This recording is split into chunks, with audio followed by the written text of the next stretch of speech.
Quizás mi historia no sea de terror como ustedes están acostumbrados, pero quiero compartirles mi historia. Me presento, me llamo Darwin Sepúlveda. Soy del estado de Sinaloa. Actualmente tengo 21 años.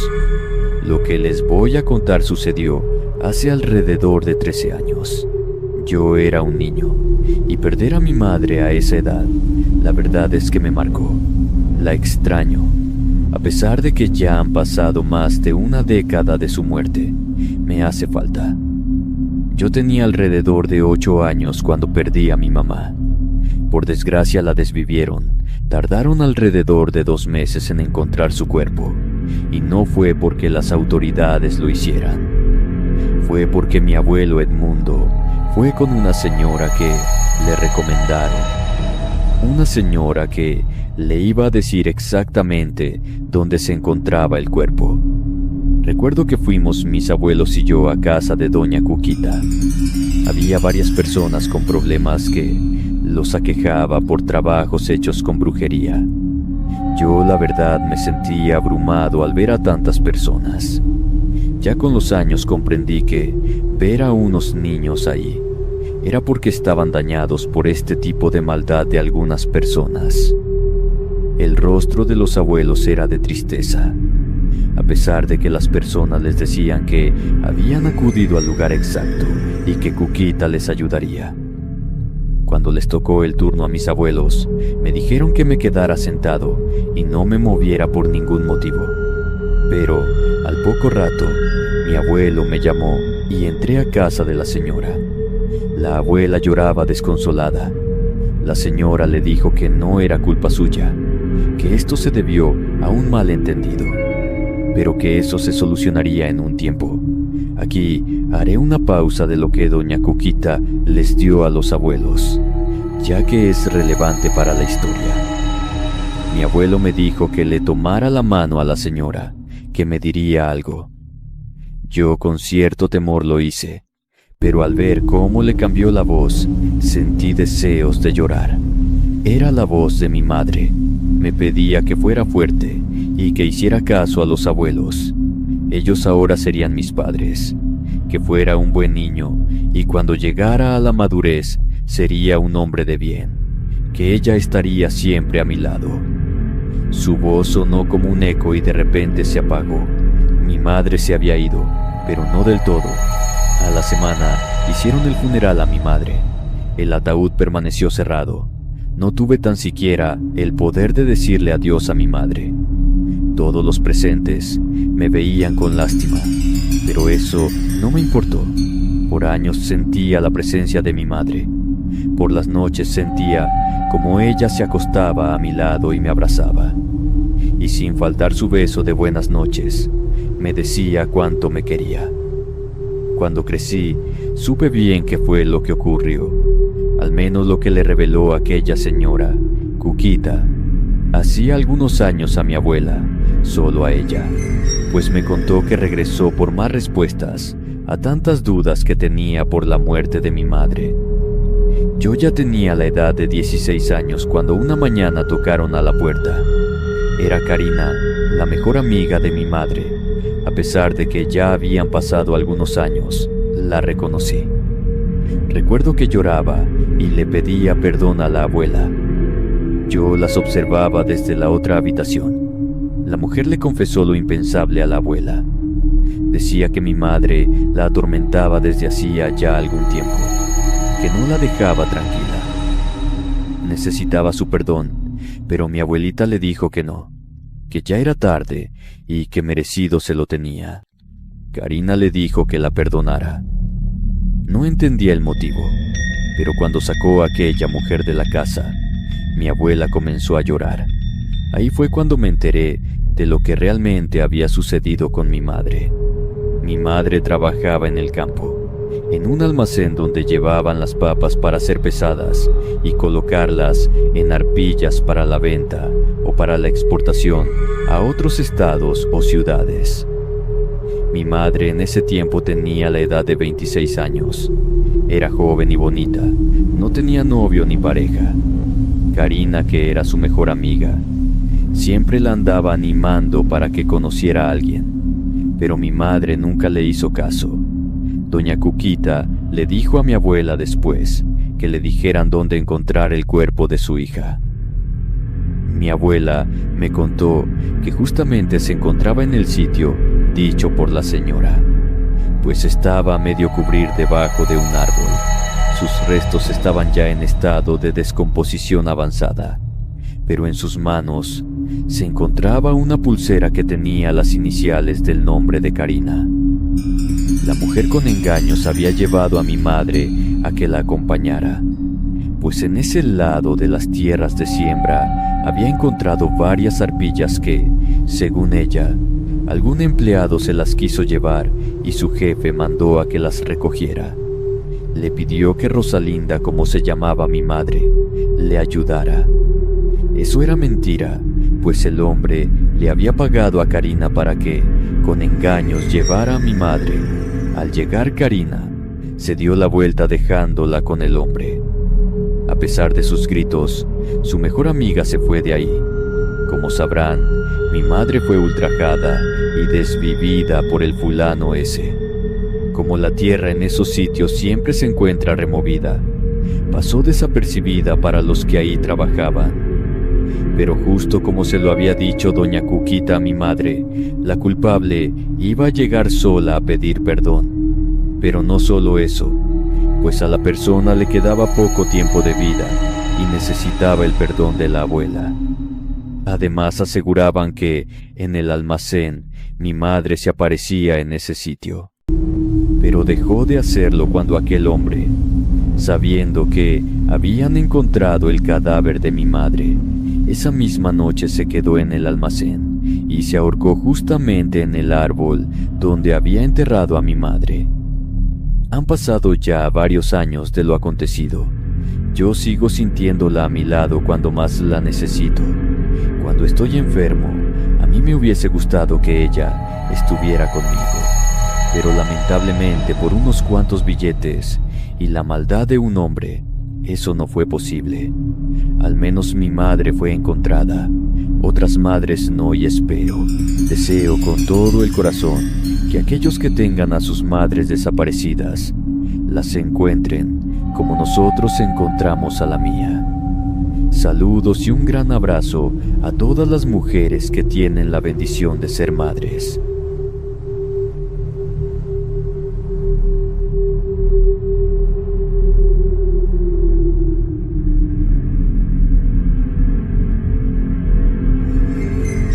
Esta anécdota nos sucedió a mí y a mi familia.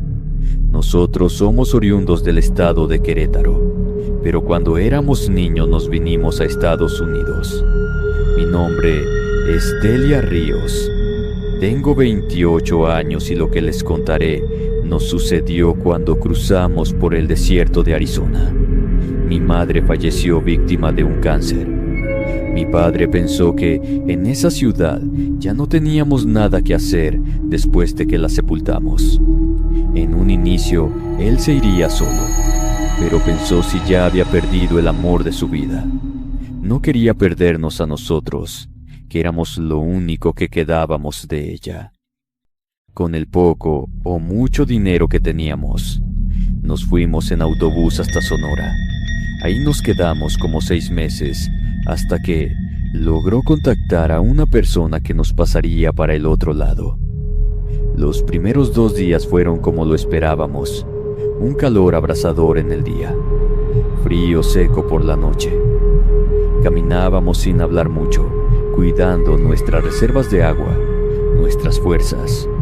El paisaje no cambiaba: arena, piedras, arbustos bajos y el sol, siempre arriba, siempre quemando. Yo tenía la edad de 16 años cuando mi padre y mis 2 hermanos estábamos en el desierto. Pero apenas teníamos un día de recorrido cuando ya estábamos abandonados con un grupo de 13 personas. El maldito pollero nos dejó a nuestra suerte. Obvio, ya le había pagado, y en la noche, mientras descansábamos, se fue. Ya eran como las 10 de la mañana cuando cada quien comenzó a irse sin rumbo. Nadie sabía para dónde debíamos dirigirnos, hacia donde quedaba la ciudad más cercana, y como ya habíamos visto varias trocas con hombres armados, sabíamos que eran esos que cazaban a los ilegales como nosotros. Mi padre dijo que si para el día siguiente no veíamos a otro grupo de inmigrantes, nos regresaríamos a México y nos estableceríamos en Nogales. Con nosotros se quedaron 2 muchachos de unos 19 años. Ellos venían de Panamá. Uno del grupo se torció el pie. Empezábamos a perder el ritmo, a caminar más lento. Yo me sentía al límite, pero no podía detenerme. Cada vez que cerraba los ojos para descansar, pensaba en mi madre. En pleno sol y sin agua, sin comer, es cuando uno se acuerda de la sopa que desprecia, porque esa comida no te gusta. Yo deseaba un plato de sopa. En eso, vimos a una señora con un niño de la mano, acercándose a nosotros. Reverberaba todo alrededor de nosotros, y pensamos que era un espejismo. La mujer vestida de manera sencilla, caminando hacia nosotros. No venían con maletas, ni mochilas, ni botellas de agua. No parecían cansados, ni siquiera levantaban polvo al pisar.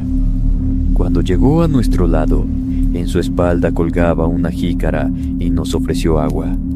Lo extraño es que todos bebimos, y el agua estaba fresca y no se terminó como creíamos.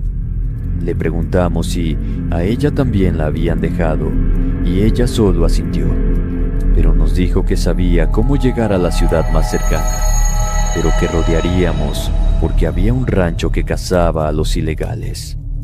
Ella nos dijo que confiáramos y que nos sacaría de allí. Nadie preguntó quiénes eran, simplemente caminaban delante de nosotros, marcando el ritmo, lento para no cansarnos y que el joven no se lastimara aún más su pie. A partir de ese momento, dejamos de perdernos. Donde antes dudábamos hacia dónde ir, ella simplemente señalaba. A veces lo hacía con la mano, otras con una inclinación leve de su cabeza. Todos la seguíamos como si fuese una boya de salvación en medio del desierto. El calor seguía, pero ya no nos parecía insoportable. Josué, el chico panameño, comentó en voz baja a mi padre que esa noche no sintió tanto frío y que no se sentía agotado como los días anteriores. A su amigo Axel casi no le dolía su tobillo. Yo llevaba a mi hermano Julio de la mano, mientras mi padre cargaba a Nachito.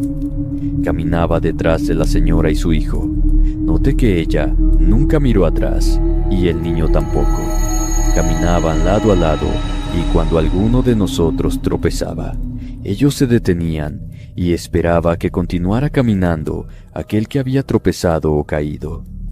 Lo extraño era que no hacían sonido alguno, no arrastraban sus pies, ni siquiera el polvo en su andar. Era como si flotaran.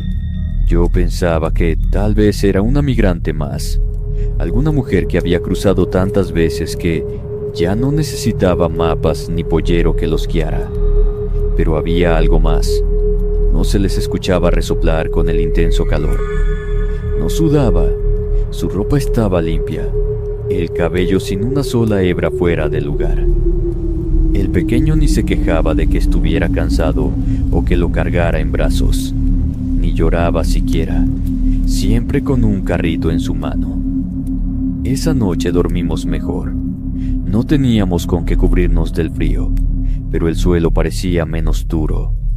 Mi padre cobijó a mi hermano y se quedaron dormidos muy pronto. La señora se recostó cerca de mí y de mi hermanito. Ella me preguntó cuál era la pena que arrastrábamos. Le conté que mi madre había fallecido y que buscábamos comenzar de nuevo. Ella me contestó que una madre siempre está con sus hijos, aunque no sea físicamente. Me dormí mirando el cielo estrellado y me desperté en medio de la noche y los vi a los dos sentados cerca de una piedra grande. El niño me miró un segundo, como si supiera que yo los estaba observando, y luego volvió la vista hacia su madre. Por la mañana, caminamos sin detenernos. Cuando el sol estaba en lo más alto, levantó un brazo y señaló un grupo de arbustos que apenas se distinguían en la distancia, y caminamos hacia allá, y al llegar vimos por fin una carretera. Habíamos llegado. Nos detuvimos y empezamos a abrazarnos, llorar, a agradecer. Cuando volteamos para agradecerle, ya no estaban. Ni ella ni el niño. Desaparecieron sin dejar huella. No escuchamos pasos alejándose. No vimos nada a lo lejos. Simplemente ya no estaban.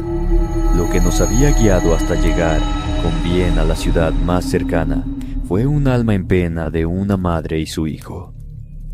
No les niego que la pasamos duras cuando llegamos, pero gracias a Dios y a aquella señora y su hijo, estamos vivos y bien cada día de las madres. Le ponemos su veladora y sus flores a mi madre, pero también a aquella madre que nos ayudó a salir del desierto. Muy buenas noches, Alejandro. Tengo algún tiempo siguiéndolos y me gustaría compartir mi historia. Han pasado años desde esta aterradora y trágica experiencia que estoy a punto de contar. La verdad, espero tener el valor para compartirles los detalles más específicos de lo que sucedió. Jamás creí que mi vida atravesaría un dolor tan grande como aquel. Mis decisiones solo lo empeoraron todo. Me negué a aceptar las cosas y por eso quise alterar el orden de todo. Estaba dispuesta a hacerlo todo por mi hijo, y lo que hice fue desgraciarme la vida, incapaz de conseguir alegría incluso en los mejores momentos, privándome del sueño cada noche gracias a las pesadillas que me dejó. Sé que muchas como madres me entenderán, pero eso no justifica lo que hice y lo acepto. Mi nombre es Jessica Quiroz, y esto fue lo que pasó. Quiero comenzar con que el día en que llegó al mundo, el que se convirtió en el ser más importante de mi vida, mi hijo Nicolás. Tenía 19 años cuando di a luz de él. Mis padres en un principio me dijeron que ese era el fin de mi sueño de ser ingeniera en sistemas y programadora. Les contestaba de la manera más terca posible, declarando que después del nacimiento de mi bebé haría lo posible para que mis ambiciones y metas se llevaran a cabo. Apenas lo tuve en mis brazos, todo cambió. Mis padres lo amaron incondicionalmente, y ese amor los impulsó a seguir apoyándome como lo hacían antes. 3 meses después retomé las clases. Me tocaba viajar desde el pueblo hasta la ciudad todos los días, dejando a mi bebé al cuidado de mis padres y una tía que vivía con nosotros. Las cosas se volvieron más difíciles, no lo voy a negar. Al regresar a casa, no podía ponerme a hacer tareas inmediatamente porque debía calmar el llanto de mi hijo, consolarlo y luego dormirlo.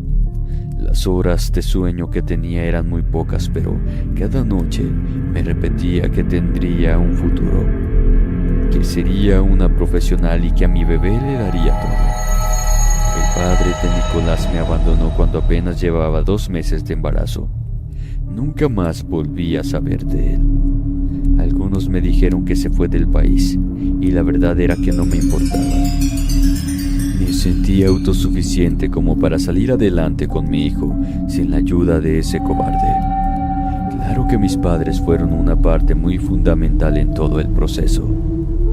Cuando me gradué, fue una alegría inmensa. Mi hijo tenía ya 3 años. Mi felicidad solo era comparable con la de él y la de mis padres, orgullosos de que su hija cumpliera lo que prometió. Les debo la vida a ellos. Es algo que nunca voy a olvidar. La vida me sonrió después de que me dieron mi diploma y mi título. Conseguí un trabajo con una buena empresa de software, y lo mejor es que era desde casa. No tenía la necesidad de viajar todo el tiempo, y así me ahorraba algo de dinero. La paga era increíblemente buena. Ayudaba a mis padres y a mi hijo, le daba todo lo que se merecía o se le antojaba. Era mi rey. Yo solo vivía para complacerlo. Cuando cumplió los 7 años, nos fuimos de la casa de mis padres y nos mudamos a la ciudad. Compré una casa muy linda después de años de estar ahorrando. La decoré a mi gusto, así como hice con la habitación de Nicolás. Aún recuerdo la fiesta de 8 años. Muchos me decían que todo debió haberme costado un ojo de la cara, pero la verdad es que no lo sentía porque me relajaba gracias a mi sueldo. Tenía auto propio y todo. Nicolás estudiaba en un colegio privado y tenía su transporte privado también. Un carro particular conducido por un chofer que llevaba a otros 2 niños, amigos del mío. Mejor no podíamos estar. Le daba gracias a Dios por todo lo que nos daba. Y fue entonces cuando llegó aquel suceso que lo cambió todo. Eran las 10 de la mañana. Me hallaba sentada en la sala de la casa trabajando. Había acomodado un espacio donde metí una mesa de escritorio con una silla ergonómica muy cómoda. Era mi lugar de trabajo. Al rato llegaron unos policías a mi casa. Me sorprendió verlos. No tenía la menor idea de qué hacían ahí. Sus caras reflejaban tristezas y se notaba que ninguno quería hablarme. Finalmente me dieron la noticia de que el conductor del transporte de mi hijo, a él le habían quitado la vida unos malditos desconocidos, y que a Nicolás le privaron de la libertad junto con los otros 2 pequeños. Mi alma abandonó mi cuerpo. Mis piernas perdieron la fuerza para sostenerme y uno de los oficiales tuvo que intervenir para que no me cayera por completo al piso. No sentía que respiraba, pero lo hacía porque no me moría. Mi mente apenas podía contemplar la idea de que mi hijo había sido privado de la libertad y que su paradero era un completo misterio. De inmediato se organizó una búsqueda exhaustiva, pero yo ya había visto en los noticieros que cuando algo así pasaba nunca hallaban al secuestrado, o al menos no con vida. La idea de que en algún momento me dijeran que lo encontraron sin vida me partía el alma. No pasaba ni una hora cuando ya estaba llorando de nuevo. En el trabajo me dieron una semana libre y pagada para que pudiera asimilar la situación, algo que hasta el sol de hoy no he podido lograr. Así pasó un mes en que no encontraba ni rastro de mi hijo. Las autoridades ya me decían que lo mejor era que empezara a asimilar que no lo iban a encontrar con vida y que ya lo que buscaban sería un cuerpo. Desaté mi furia contra Dios porque no podía entender cómo pudo permitir que algo como eso le sucediera a mi hijo. Era solo un niño. Me llené de tantas emociones que no pude controlarlas. Quería que mi vida se acabara y pasaron días en los que consideré seriamente en quitarme la vida para poder reunirme de nuevo con el ser más importante de toda mi vida. Mis padres fueron a mi casa por un tiempo para ayudarme con el dolor, pero luego me dejaron sola nuevamente porque tenían cosas que atender en el pueblo. Además, me volví insoportable y no quería ese ambiente para ellos. No se lo merecían. Fue entonces cuando recibí la visita de una amiga quien, al verme mal de inmediato me dijo que conocía a una curandera que podía sanar el corazón a base de sesiones espirituales y que tenía fama de ser muy buena. Me dejó su número y lo consideré por días, hasta que decidí que ya no quería sentirme así. No me resigné a perder a mi hijo, pero en verdad estaba mal y eso se reflejaba en mi salud. Me enfermaba y eso afectaba mi rendimiento en el trabajo. Lo peor que me podía pasar en ese momento era que me despidieran y no quise permitirlo. Acudí con aquella señora finalmente y le conté mi situación. Vi la empatía en su mirada y en su tono de voz, confesándome que ella pasó por lo mismo con su hija, a quien también privaron de la libertad cuando salía de la escuela, y ni siquiera su cuerpo fue hallado. Debido a eso me dijo que me cobraría menos y que haría las mejores sesiones. Preparó un té especial y me recostó sobre una cama muy cómoda, pero estrecha, para una sola persona. Practicamos la meditación y otras cosas más que, para ser honesta, sí me hicieron sentir mejor. El dolor por mi pérdida no se me iría, pero al menos controlaba mis emociones y lloraba sin tener mis ataques de ansiedad. La segunda sesión a la semana siguiente fue todavía mejor porque me quedé conversando con ella hasta el final y quedamos en que saldríamos a almorzar un día de esos.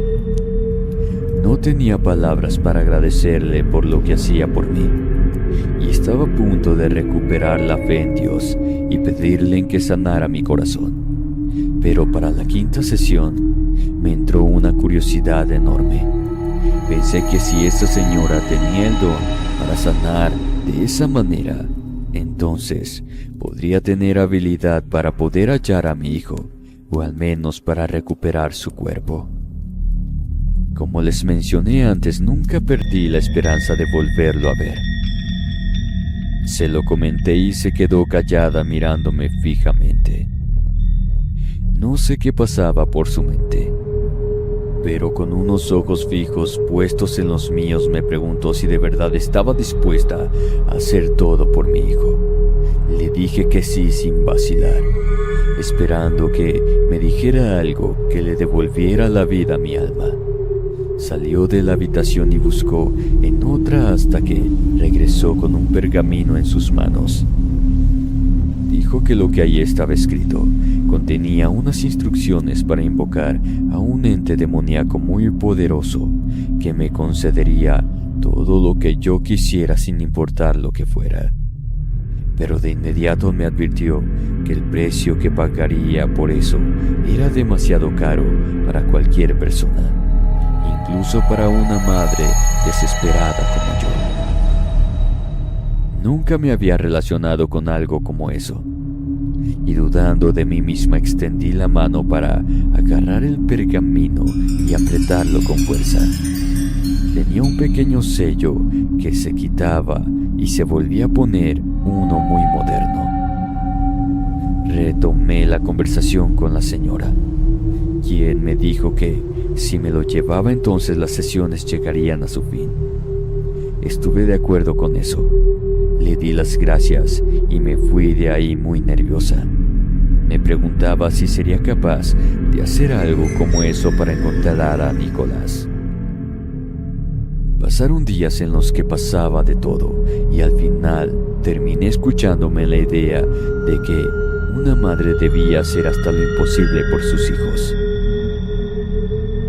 Me mortificaba todas las noches pensando en los buenos recuerdos y momentos felices que compartí con mi hijo, y que aún faltaba mucho para que se convirtiera en un hombre.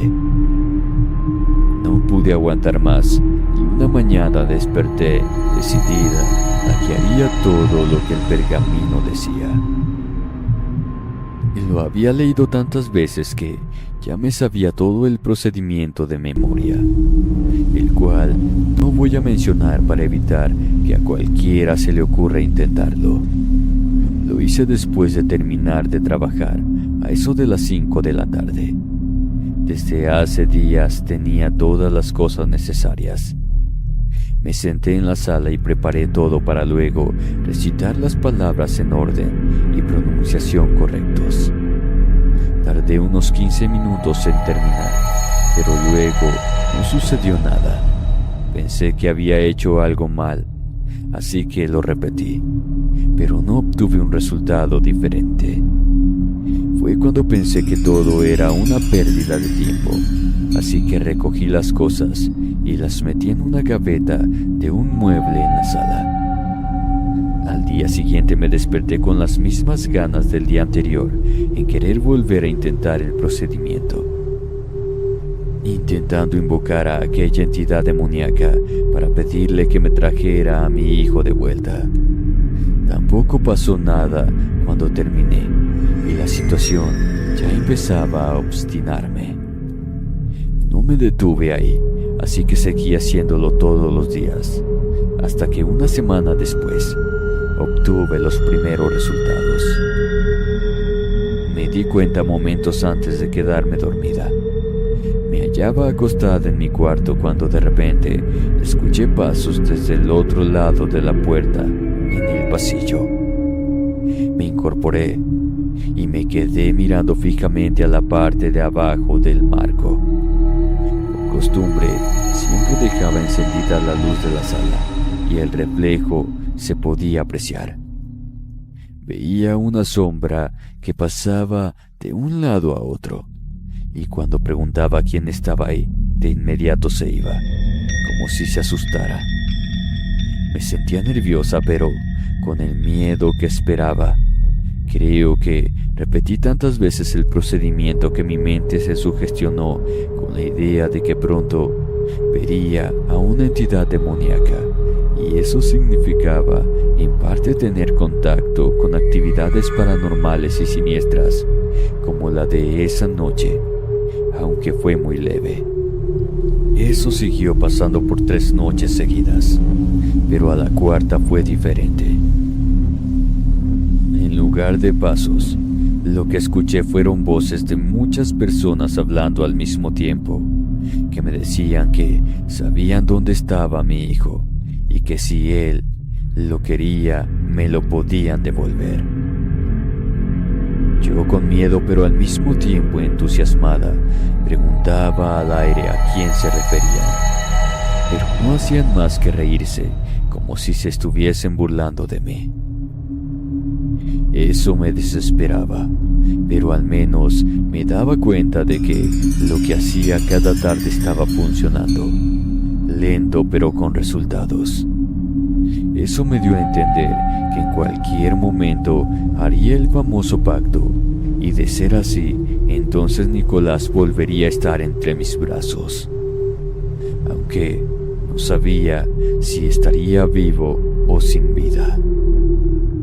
Esas voces duraron unos 5 días hasta que de repente se esfumaron y las noches fueron aparentemente normales. A pesar de que intentaba la invocación del ente demoníaco todas las tardes, nada pasaba. Hasta que llegó aquella noche en que finalmente lo vi, o al menos en una de sus formas. Dormía tranquilamente cuando, de un momento a otro, me desperté inquieta. Abrí los ojos y, al lado de la cama, posaba de pie un espectro hecho como de humo negro en forma humana, mirándome sin rostro, sin piel ni nada. Quedé impactada, sintiendo un frío tremendo. Segundos después, habló con la voz más gruesa del mundo para decirme que dejara de invocarlo, y luego desapareció como si el polvo se disipara.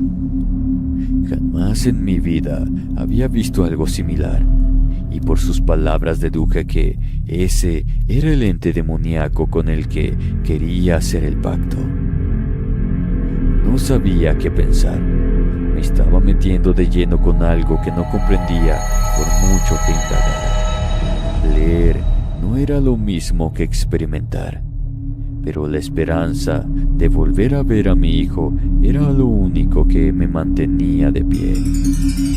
Egoístamente decreté que Dios no hizo nada para devolvérmelo, entonces acudiría con los entes necesarios que sí lo harían. Suena feo, cruel y todo, pero era lo que pensaba en ese momento. Las lecciones con aquella señora no me hicieron olvidar el dolor, sino que me dieron fuerzas para tratar de sobrellevarlo. Ahora que escribo estas palabras, pienso que ojalá le hubiera pedido que me hiciera olvidar, o al menos no haber tomado la decisión de acudir a ella, porque de ese modo no me habría dado el pergamino. Recuerdo que la mañana siguiente fue cuando finalmente presencié lo que por semanas había estado buscando. Me hallaba sentada en mi escritorio en la sala trabajando cuando me entraron fuertes ganas de ir al baño. Lo hice y al regresar me di cuenta de que no estaba sola en la casa. En aquella silla ergonómica se hallaba sentado un chico rubio con un traje elegante pero muy delgado, mirando mi computadora fijamente, como si no entendiera nada de lo que veía. Volteó a verme y se puso de pie, dando pasos hacia mí. Cada centímetro que se acercaba hacía que se me estremeciera el cuerpo, la mente, todo. Estaba claro quién era, pero asimilarlo no era cosa fácil.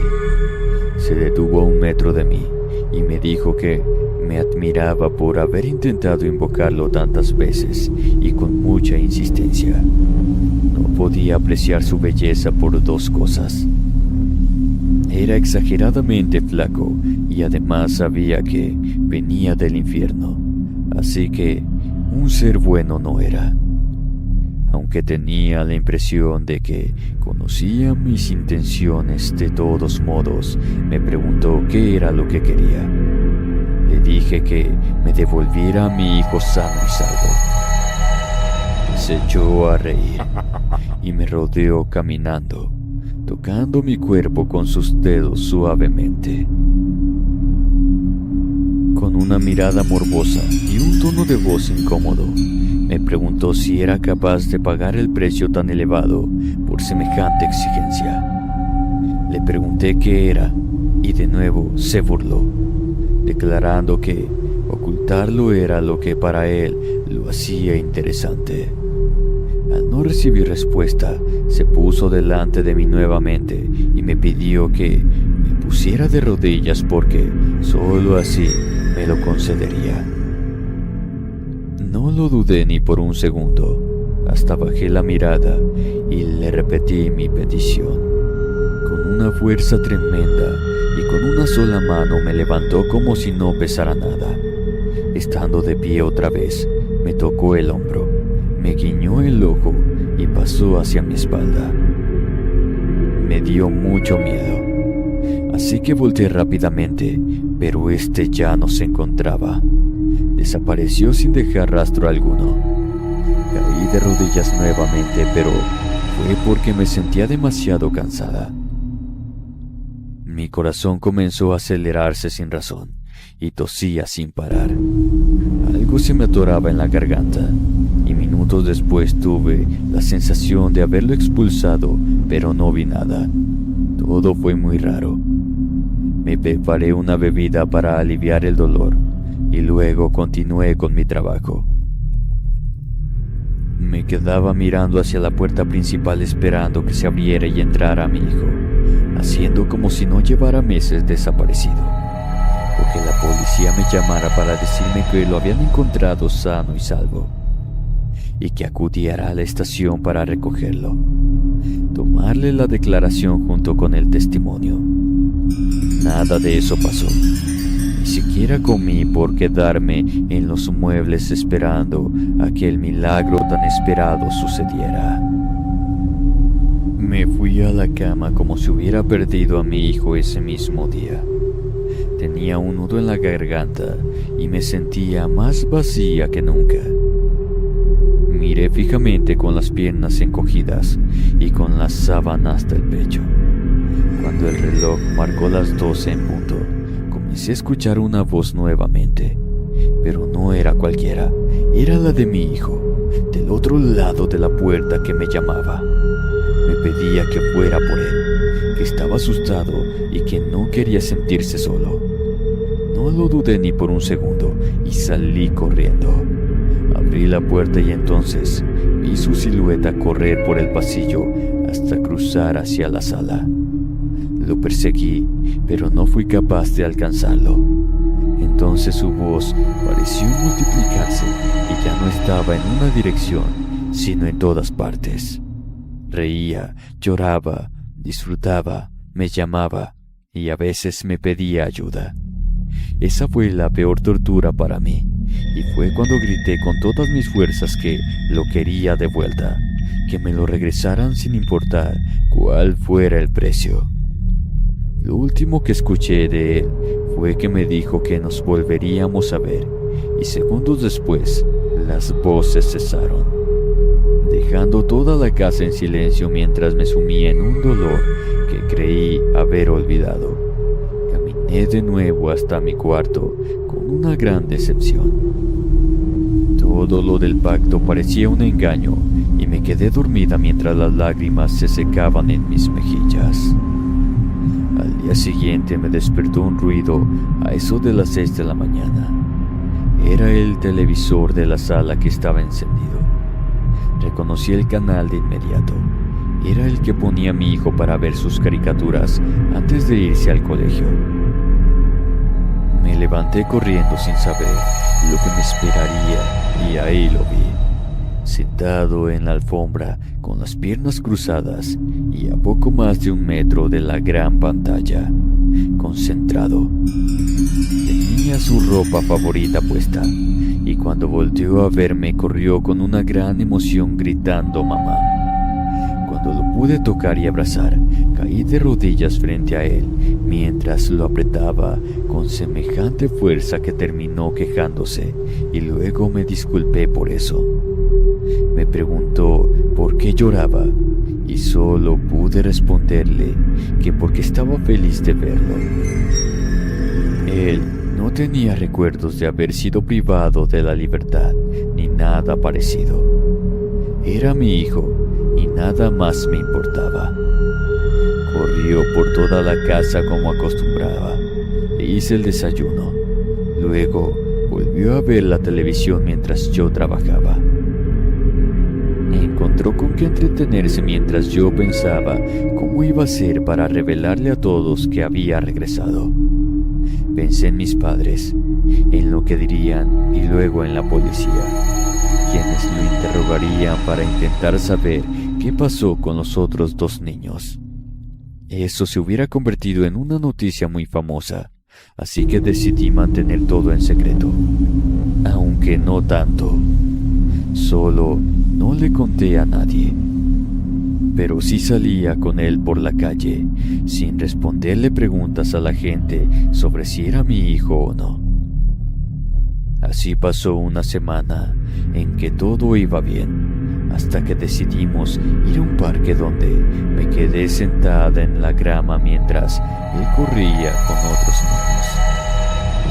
Ahí llegó aquella señora que me hacía las sesiones espirituales y me entregó el pergamino.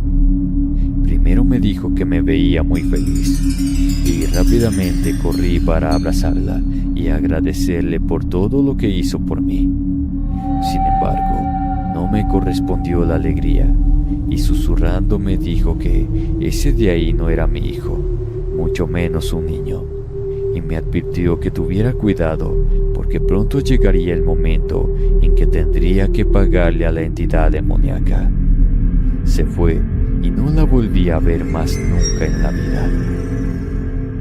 He de confesar que sé el nombre del ente que invoqué y con el que hice el pacto, pero no lo quiero mencionar para evitar quienes escuchen esta historia decidan indagar sobre cómo hacer lo que yo hice. Cuando mi hijo regresó, me preguntó quién era aquella señora y qué hacía hablando conmigo. Le molestó que se me acercara y nunca encontré el motivo, aunque tuve ciertas sospechas de que era porque me estaba ayudando a superar el dolor de su pérdida.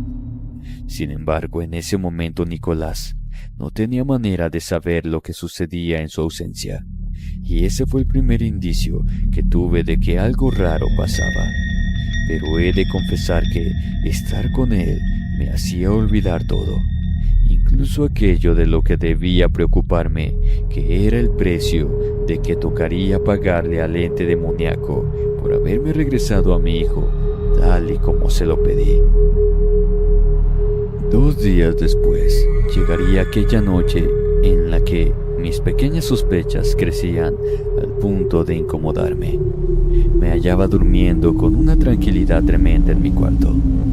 Tenía meses que no me sentía así, pero no perdía la mala costumbre de despertar en la madrugada, ya sea por sed o ganas de ir al baño.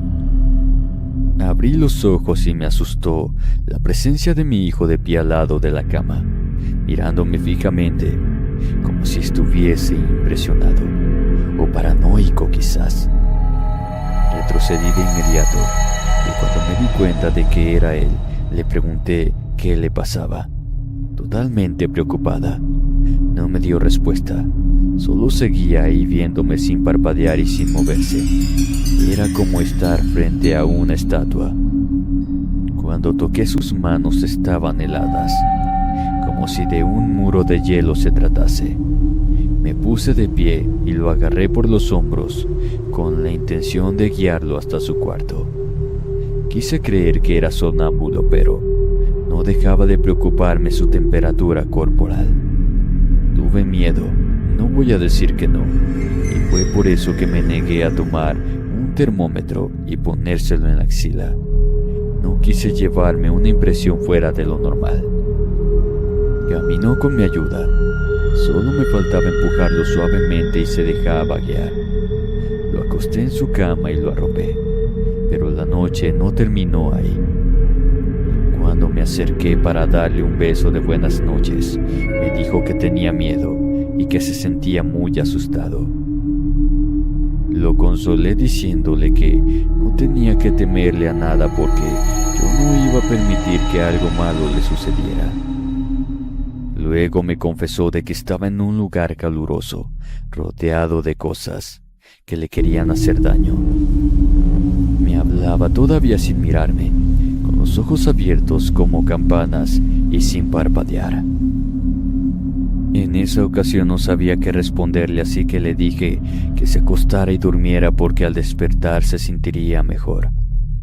Me sentía aterrada porque mi mente vagó tanto que llegué a pensar que me estaba describiendo el infierno o un lugar parecido.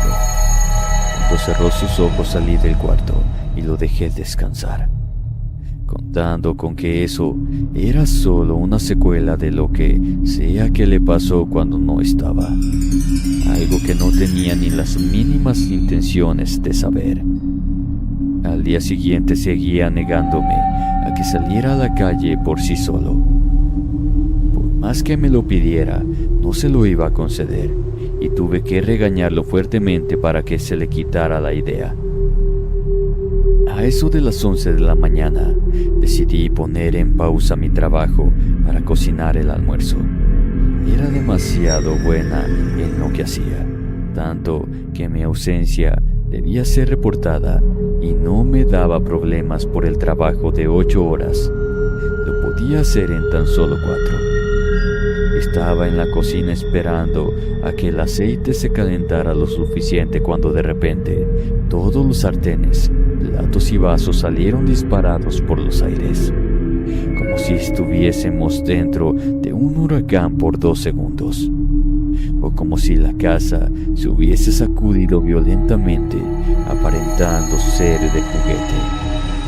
El aceite me cayó en el brazo y ese dolor fue insoportable, tanto que me caí al piso y tuvimos que llamar a la ambulancia por la fuerte quemadura. Fue una suerte que me permitieran que mi hijo me acompañara, y les dije que no me iba a quedar internada toda la noche, porque no tenía con quién dejarlo. Al ser un hospital privado me tomaron como prioridad, y a las 7 de la noche me dieron de alta bajo extremo cuidado y con la indicación de que no hiciera movimientos bruscos. Con lo sucedido puedo decir que era consciente de que mi hijo no había regresado solo, y las palabras de aquella señora que me dio el pergamino resonaban en toda mi cabeza. Sin embargo, No dejaba de verlo como mi pequeño hijo. Ese era mi niño. Nada ni nadie me haría ver lo contrario, o al menos eso creía. Al día siguiente, estaba trabajando apenas como podía, y entonces tocaron a la puerta. Ya Nicolás estaba precavido, así que se encerró en su cuarto de inmediato mientras yo atendía. Eran 2 agentes de policía, los mismos que me dieron la noticia de que a mi hijo lo habían privado de su libertad. Llegaron para decirme que finalmente hallaron el cuerpo en la otra ciudad en estado de descomposición, a las orillas de una playa rocosa. Los análisis arrojaron los resultados concretos. Era mi hijo y aún llevaba su uniforme del colegio. Les dije que eso era imposible, y por más que me pidieron que fuera a reconocer el cuerpo, les dije que no era mi pequeño hijo y que se largaran. Me puse histérica. No quería aceptar que el verdadero no se hallaba en mi casa, sino en una morgue o algo parecido.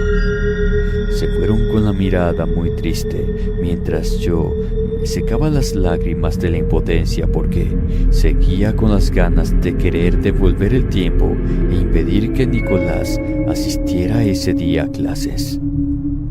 Al rato salió y me preguntó si todo estaba bien. Le mentí y luego siguió viendo televisión en la sala, mientras yo pedía comida a domicilio ante mi dificultad para cocinar. Apenas podía tocar el teclado de la computadora. Sentí que los días se alargaban y que el tiempo con mi hijo me hacía pensar que todo lo que hice había sido mala idea. Me despejó todo al acudir a mí diciéndome que quería un perro de mascota para no sentirse tan solo en casa, recordándome que era mala por no permitirle asistir a la escuela. Ese capricho sí se lo complací. Los 2 fuimos a una tienda de mascotas y escogió el que le terminó gustando. Verlo feliz era lo único que me importaba. Era algo que solo una madre puede comprender.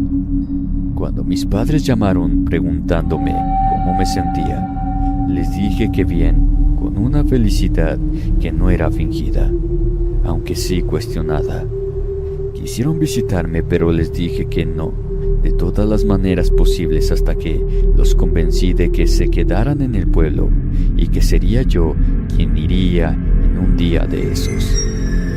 Se tranquilizaron cuando cambié el tema y tuve que despedirme rápidamente, porque Nicolás quería hablar con ellos. Explicarle por qué no podía fue difícil, pero logré que se le quitara la idea. 2 días después, ocurrió aquello finalmente que me abrió los ojos. Vi a mi propio hijo en el patio quitándole la vida a su perro con un cuchillo. Le propinó varias cuchilladas, alegando a que se había portado mal y necesitaba ser corregido. Ambos lo sepultamos y no le dije nada porque tenía miedo. Me sentía aterrada.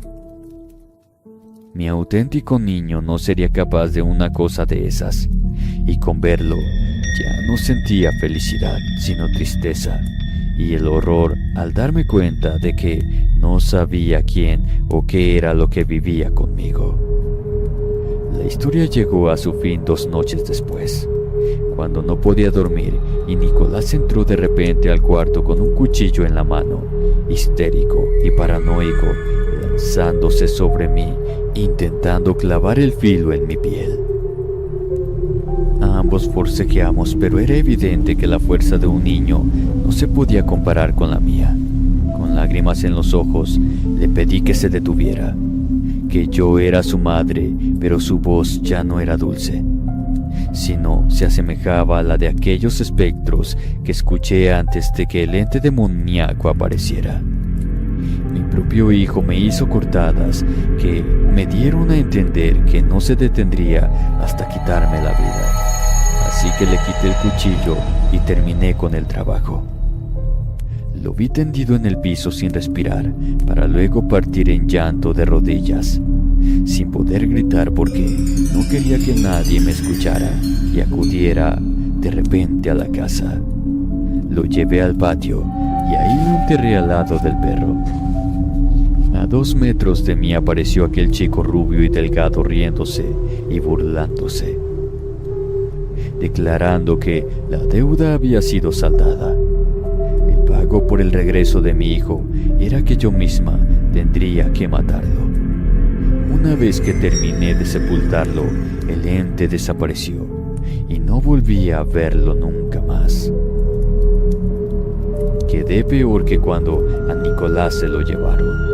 Mi vida no fue la misma y terminé reclamando el verdadero cuerpo, y a ese le hicimos un sepelio digno, con toda mi familia y allegados presentes.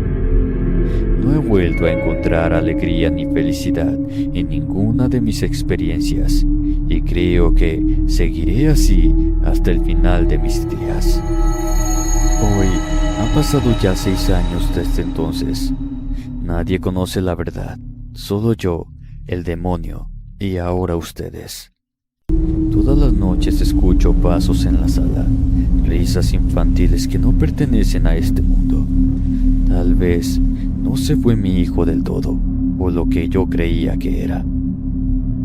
Lo único que sé, que en el jardín donde descansan 2 cuerpos, nada ha vuelto a crecer, y por las madrugadas tocan la puerta de mi habitación, pero no me animo a ver quién es. Me despido y espero que les guste mi historia, porque como saben, el amor de una madre no tiene límites y hacemos lo imposible por nuestros hijos.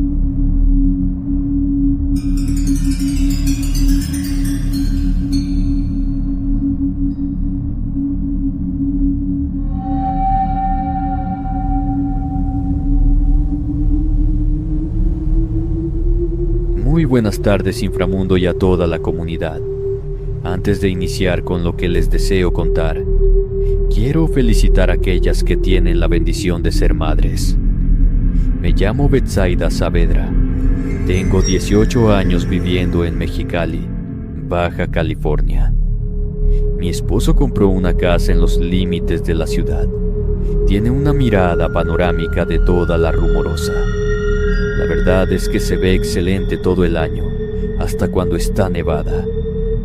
La casa es amplia, adecuada para mi familia, pero a pesar de tener todas las comodidades para nosotros, la casa tiene un pasado macabro. Aún en estos días se siente esa presencia. Era el 2005 cuando llegamos a vivir a ese lugar. La casa estaba recién pintada y reparada para ser habitada. Pero lo único desagradable era que se percibía un olor a humo. A veces se sentía, en otras ocasiones no. Mis hijos en ese tiempo tenían 7 y 6 años. Los primeros días fueron tranquilos. Acomodamos muebles e intentamos que ese hogar por fin nos diera estabilidad como familia. Pero al poco tiempo comenzaron a suceder ciertos detalles que uno no sabe ignorar o tomarlos en serio.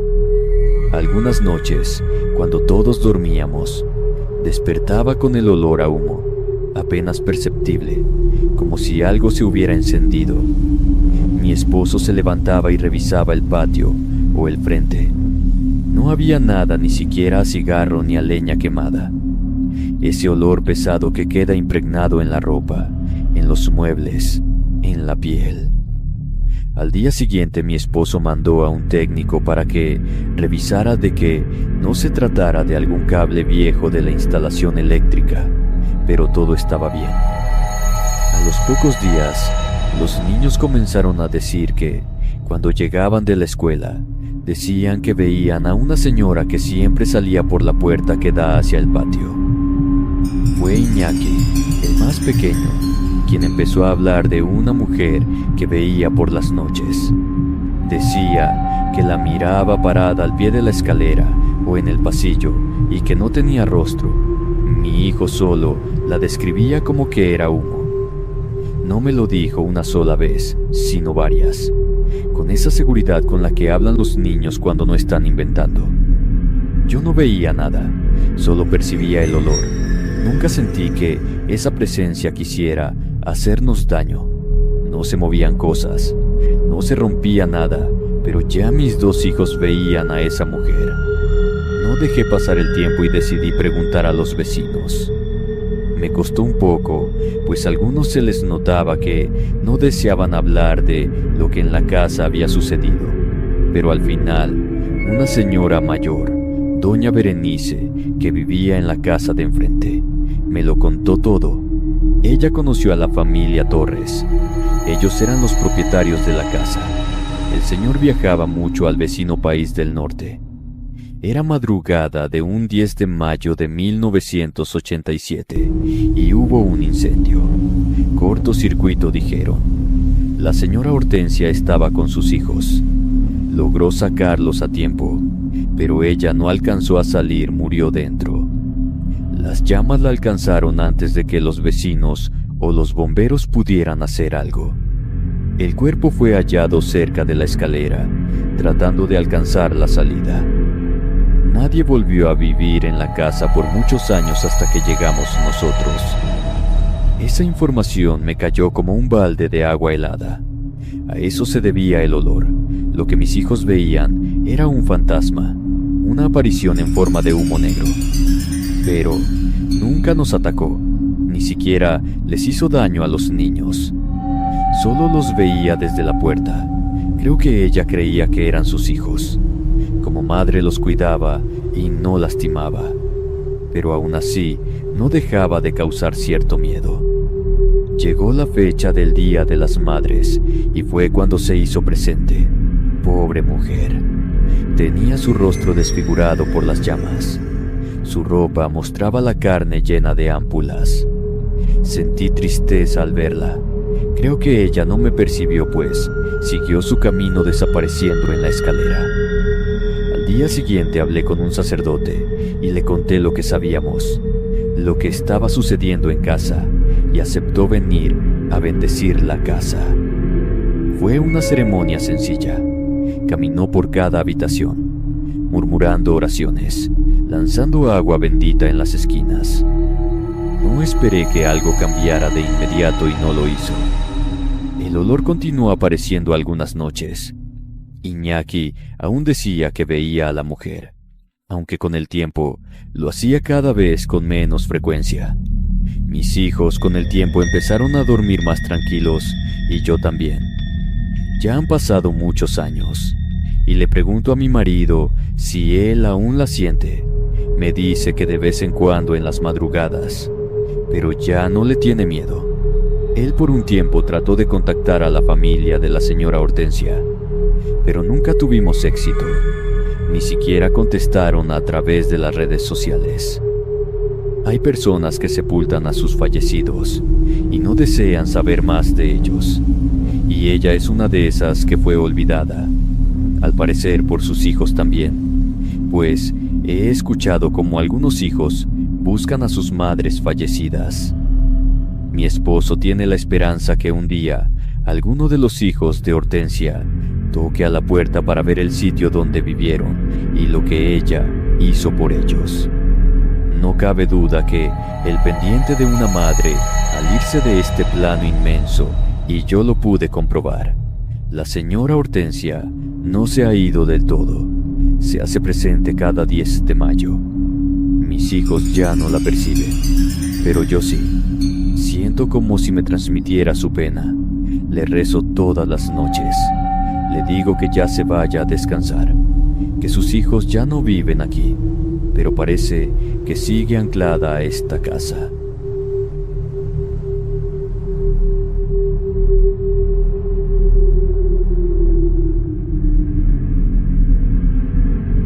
Saludos desde el estado de Aguascalientes, México. Me llamo Amadeo Urrea. Mi madre falleció hace alrededor de 3 años, al inicio del COVID. Ella tuvo una vida muy dura desde su niñez. Su madre falleció cuando ella aún era una niña. Las mujeres en la familia tienen un don especial. Presentían cuando una de ellas iba a fallecer.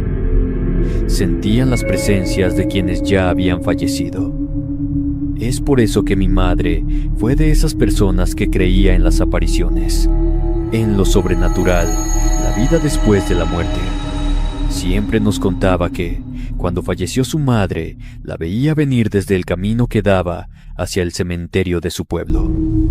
Esto siempre al atardecer, porque fue una tarde que la señora falleció. Su hermana mayor, Dionisia, fue a buscar a la partera, pero por desgracia la señora no llegó a tiempo. La abuela y su hijo fallecieron.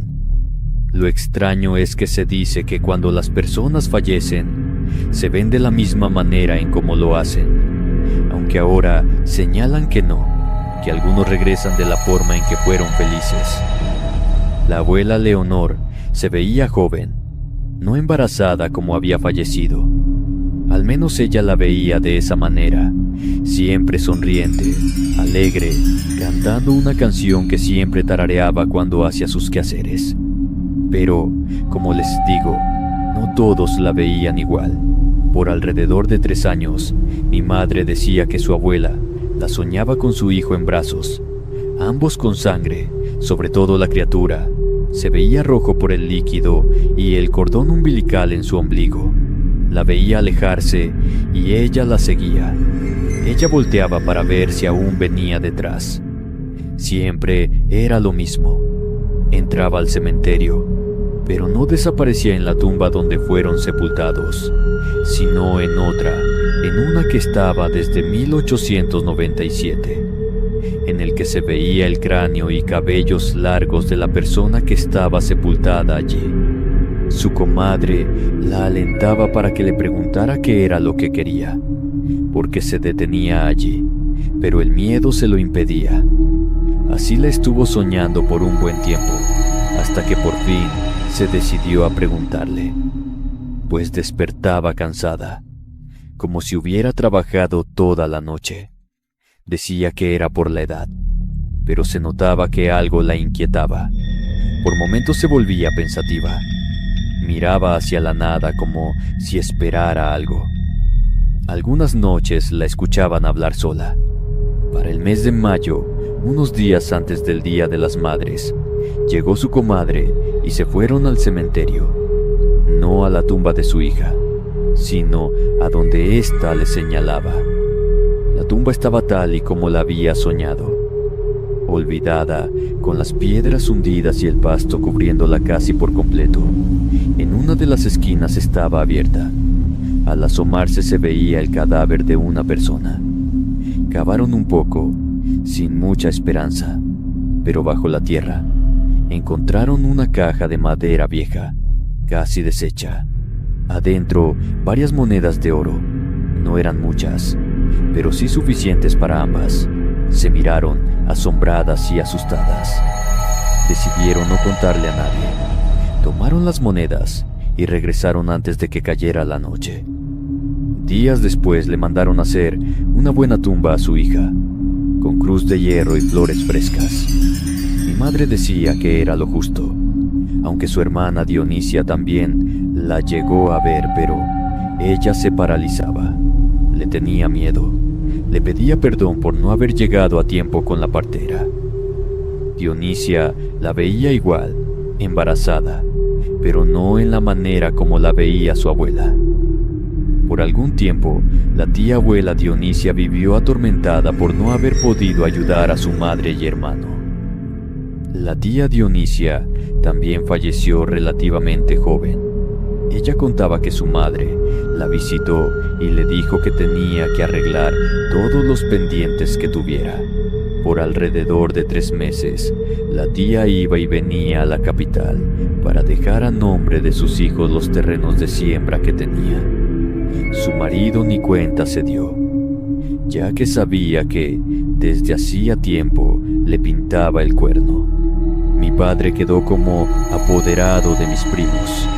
A la muerte de Dionisia, ni siquiera se terminaba de enfriar el cuerpo cuando el marido ya estaba frotándose las manos con la venta de las tierras. Pero al saber que no podía hacerlo, por mucho tiempo hubo disputa en la familia. No sé cómo, pero el señor no pudo hacer nada, ni aunque los niños le firmaran un documento diciendo que le cedían todo al padre. Así que terminó por irse del pueblo. Mis primos se quedaron con nosotros hasta que cumplieron la mayoría de edad. Su padre jamás volvió al pueblo. Aunque les parezca extraño, las mujeres en mi familia fallecen en fecha previa al Día de las Madres. Eso mismo le sucedió a mi madre. Ella la estuvo mirando por muchos años, hasta el día en que falleció. Yo estuve presente cuando mi mamá tenía la mirada en la puerta de la entrada de su cuarto. A pesar de que la enfermedad la consumió muy rápido, ella se quitó con su mano temblorosa la mascarilla de oxígeno para esbozar una dulce sonrisa y así falleció. Supe en ese momento que su madre había ido por ella. Se percibía en el ambiente de ese cuarto. Estuvo frío la mayor parte del tiempo hasta que vinieron por el cuerpo de mi madre para ser incinerada. Yo creía que tendría a mi madre apareciéndose por toda la casa, pero ella ya se fue, solo se vino a despedir de mí. La verdad es que a mí me hubiese gustado tener el don de ver a aquellos que han partido, así justamente como la familia de mi madre. Saludos a todas las madres de esta comunidad.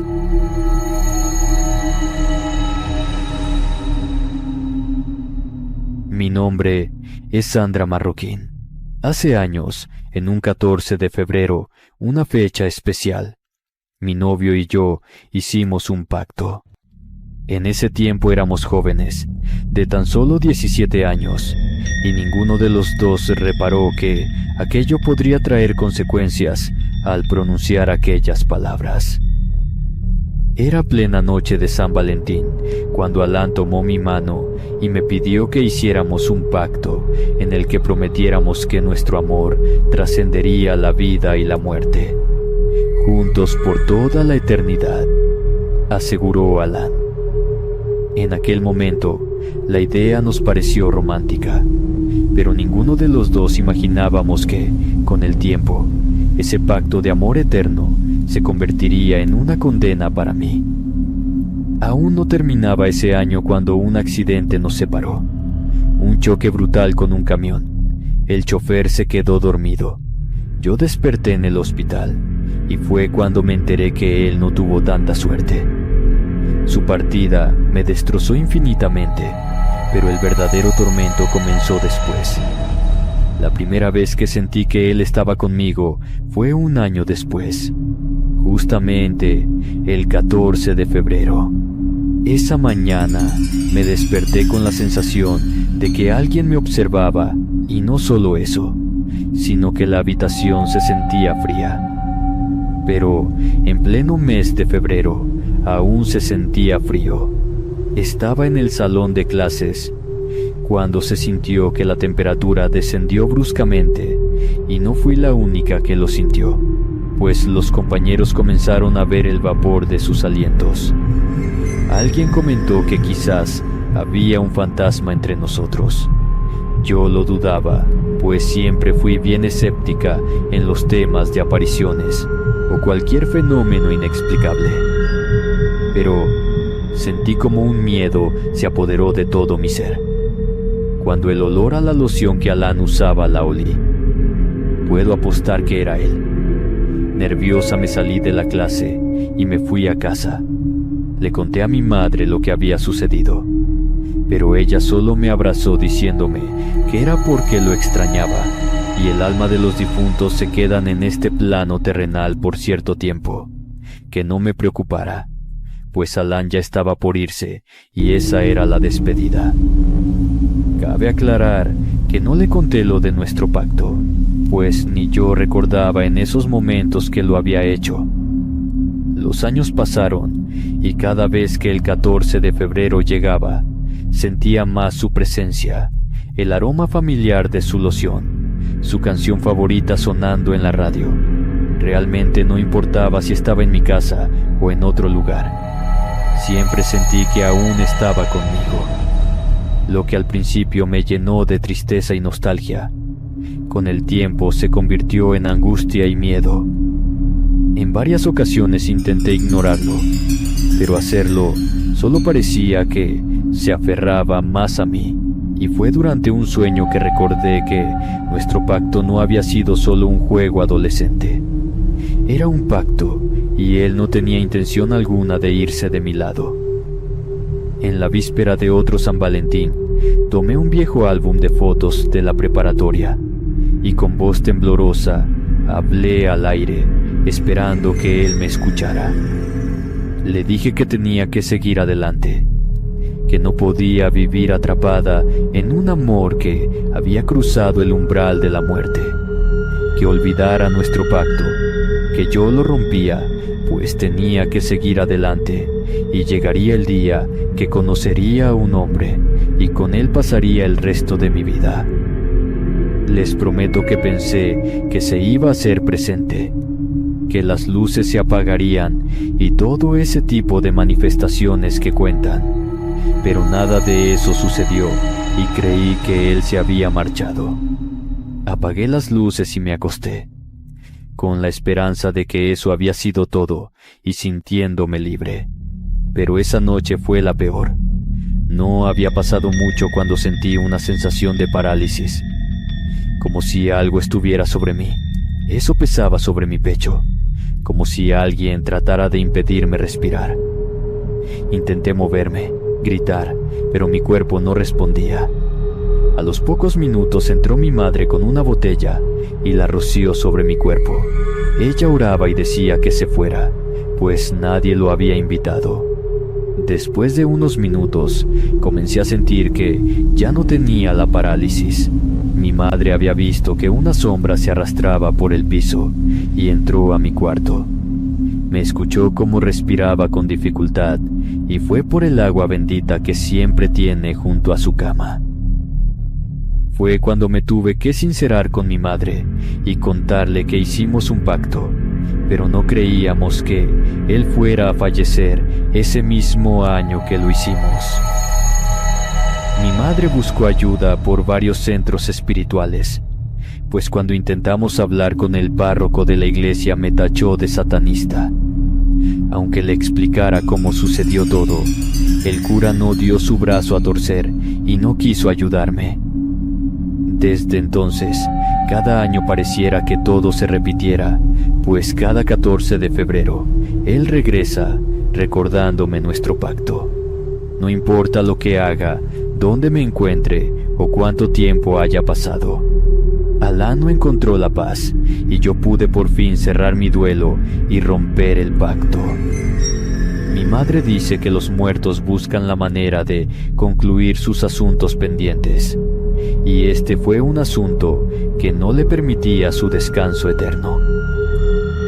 A veces me pregunto qué habría pasado si nunca hubiéramos pronunciado aquel pacto, pero a estas alturas de la vida ya es tarde para arrepentimientos.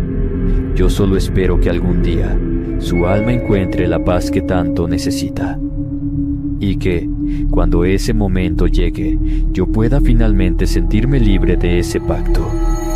Hacer un pacto en el día de San Valentín tiene mucho poder, pues, aunque no lo crean, se considera un día especial en el que se celebra el amor.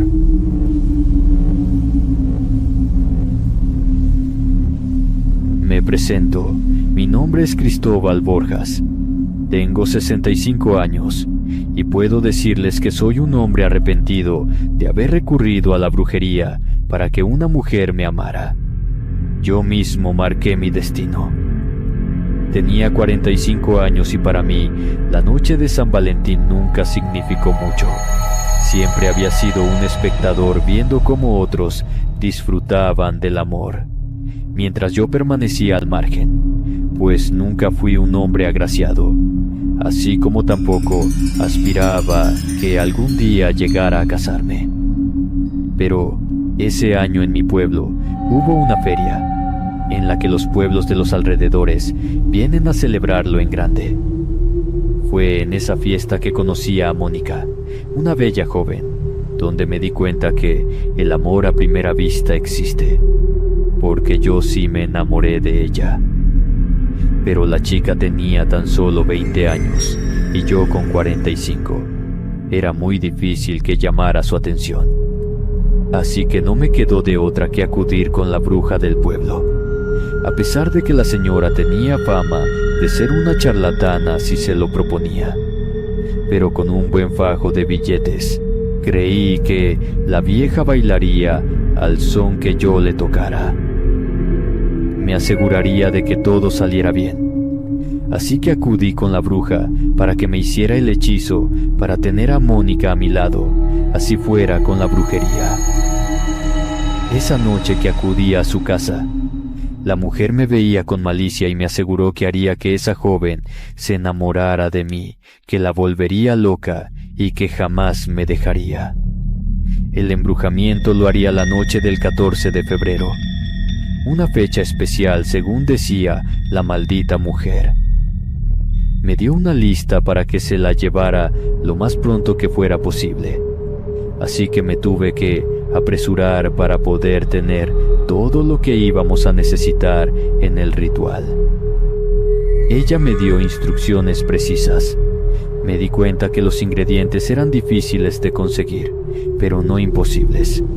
Una rosa marchita que hubiera sido entregada con amor, un mechón de cabello de la persona deseada, o una prenda sucia que no la hayan lavado, de preferencia un calzón, cera de una vela consumida en Semana Santa, tierra de la tumba de una mujer que compartiera el nombre de mi amada. No importaba cuánto tiempo llevara bajo tierra, siempre que el nombre coincidiera. Pero con lo que sí fue lo más difícil de conseguir, fue una chuparrosa o colibrí, como algunos conocen esta pequeña ave, pues es sabido que esa ave la utilizan en los rituales de amor. Me tomó semanas reunir todo. El cabello fue lo más complicado. No podía simplemente pedirlo sin levantar sospechas, así que esperé. Un día estaba de visita con su tía, así que me apresuré para ir a saludarla, y así aprovecharía para conseguir las prendas de ella. Hice una jugada para poder arrancarle unos cuantos cabellos, pero valió la pena. Fue una estupidez, pero a mí me resultó. Parecía que todo estaba a pedir de boca, pues se quedaría en casa de su tía por 2 días. La verdad es que me sentía un maldito enfermo, tener que estar acechando para cuando ellas salieran de la casa y poder tomar la prenda que faltaba. Una mañana las encontré cerca de la iglesia, así que las saludé y salí como alma que lleva el diablo para robar lo que pudiera para hacer el hechizo. Algo que tomé y salí de ahí. Por casi 2 días busqué la tumba con el nombre de Mónica. Cuando ya la tenía ubicada y con todos los ingredientes, volví a la casa de la bruja. Ella me aseguró que me tendría todo preparado para la noche de San Valentín. Cuando todo estaba preparado, me mandó un recado. Me esperaba en la entrada del cementerio. Sería alrededor de las 11 de la noche cuando llegué, justo como me había dicho la bruja. El cementerio estaba desierto. La noche por demás era fría, pero no tanto como para ser insoportable. Con el velador ya me esperaba la vieja, pero antes de entregarme el preparado, me obligó a apagar el silencio del viejo y me dejara trabajar sin ser interrumpido. Cuando me entregó un envuelto, me dio instrucciones de cómo lo iba a hacer, y ella me esperaría allí, pues teníamos que ir a su casa aún. Caminé entre las lápidas y sentía el corazón acelerado. Cuando encontré la tumba que había escogido, me arrodillé. Las instrucciones eran más que claras. Debía cavar un pequeño agujero a los pies de la muerta, lo suficiente para enterrar los objetos preparados para que mi Mónica me amara. No podía dejar que nadie la encontrara, así que tenía que cavar profundo. Encendí la vela y dejé que la cera cayera sobre la tierra removida. Mezclé todo con cuidado, diciendo cada palabra que me habían enseñado. Al final, coloqué las cenizas de la rosa junto con el cabello y la tierra que había recogido. Lo cubrí todo con un sentimiento de culpa. Sentí que no estaba haciéndole bien a Mónica, pero después pensé en mí y no me importó más. Proseguí con el ritual. Cuando concluí sentí que algo no andaba bien. Sentí un escalofrío que me recorrió la espalda. La bruja me había advertido que sentiría una señal, algo que me indicaría que el ritual había funcionado. Pero lo único que percibí fue un arrepentimiento y un miedo que no sabría cómo explicarlo. Antes de salir de ahí, dije las últimas palabras que me había dicho la bruja para que se cerrara el trato con la difunta de la tumba. Esto último fue lo que me sentenció. Pasaron los días, las semanas y los meses, y nunca obtuve el amor de Mónica, no de la manera en que yo quería. Sí me casé con ella, pero ni ella ni yo fuimos felices, ni siquiera con la llegada de nuestros hijos. Hasta el día de hoy, no hay un solo día en que no me eche en cara lo infeliz que es en nuestro matrimonio, y lo que es peor, tiene unos arranques de loca que dan miedo. Además que dice ver a una monja en la casa y cuando se aparece, le grita que la deje en paz. El hechizo salió mal y no porque yo lo haya hecho mal, sino porque la tumba que escogí para enterrar el maldito embrujamiento era la tumba de una monja, de una que fue muy cruel en vida. De la bruja ni hablar, la vieja hace años que se murió.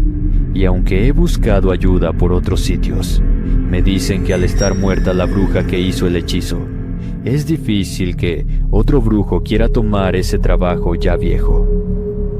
Es por eso que les aconsejo que tengan cuidado con los hechizos en el día de San Valentín. No les vaya a suceder que pasen sus vidas arrepentidos por un capricho de amarrar a una persona que no los quiere.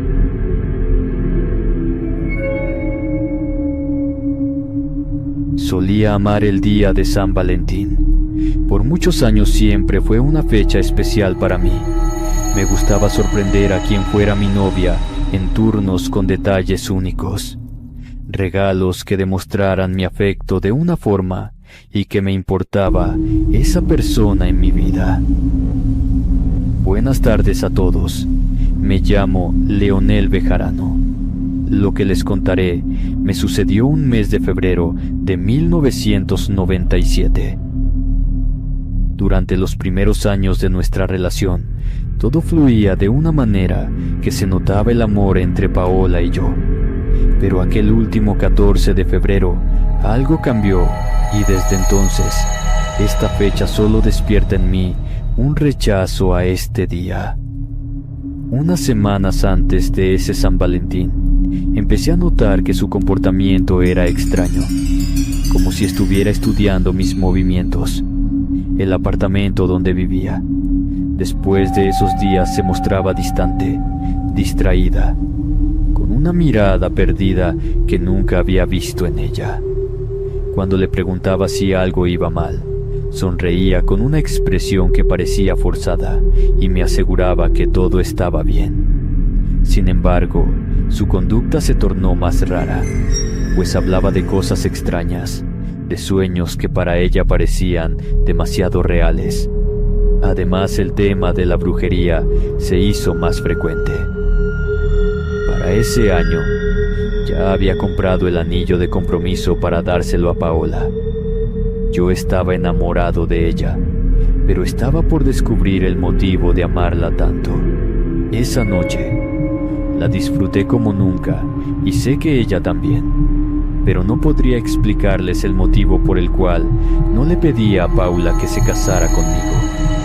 Traía el anillo en la bolsa de mi pantalón, solo apretaba el estuche, pero no se lo di, no le pedí que se casara conmigo. Algunos le llaman sexto sentido, otros intuición. Por la mañana desperté antes de que el sol saliera y me encontraba solo en mi cama. ella me dejó un sobre con una tarjeta del Día de los Enamorados y debajo de este un paquete. Déjenme decirles que no era un obsequio cualquiera. Estaba envuelto en un paño rojo deshilachado y al tocarlo sentí que algo malo estaba envuelto en él. Con cierta curiosidad y nervios por saber que me había dejado Paola en él, deshice el nudo que lo mantenía cerrado y descubrí su contenido. Dentro había un pequeño frasco de vidrio con un líquido oscuro. Se podían apreciar mechones de cabello, trozos de papel con palabras escritas y en el centro de todo, una pequeña figura hecha con lo que parecían ser dos muñequitos amarrados con tela oscura. En cuanto comprendí lo que era, no necesitaba ser un experto para saber que aquello era una especie de un trabajo de brujería. Paola había intentado hacerme un amarre, unirnos por medio de un trabajo como ese. Para mí era como forzar una unión, un para siempre juntos, y que nada nos iba a separar. Pero algo había, no era lo que yo quería. A partir de ese día, nuestra relación se acabó, pues nada volvió a ser igual. En su rostro comenzó a reflejarse una expresión de desesperación, como si su propia creación la estuviera consumiendo. Ella me dijo que no había hecho brujería alguna. Me dijo que había visto algo parecido en uno de sus viajes y le pareció un gran detalle para demostrar su amor hacia mí. Era una manera de decir que estaríamos unidos para toda la vida. Lo siento, pero sus palabras no resultaban para nada que dijera la verdad. Le mentí cuando le dije que eso no era lo que yo deseaba por ese momento. El descubrir que me estaba haciendo brujería cambió todo.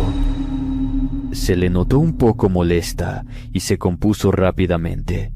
Pero cuando le dije que me había deshecho de su fetiche, se molestó tanto que fue que se descubrió a sí misma sobre haber ido con una bruja para que hiciera aquel amarre. Yo di por terminada nuestra relación. Para mí fue un San Valentín decepcionante. Paola se fue, y lo que supe de ella fue unos meses después.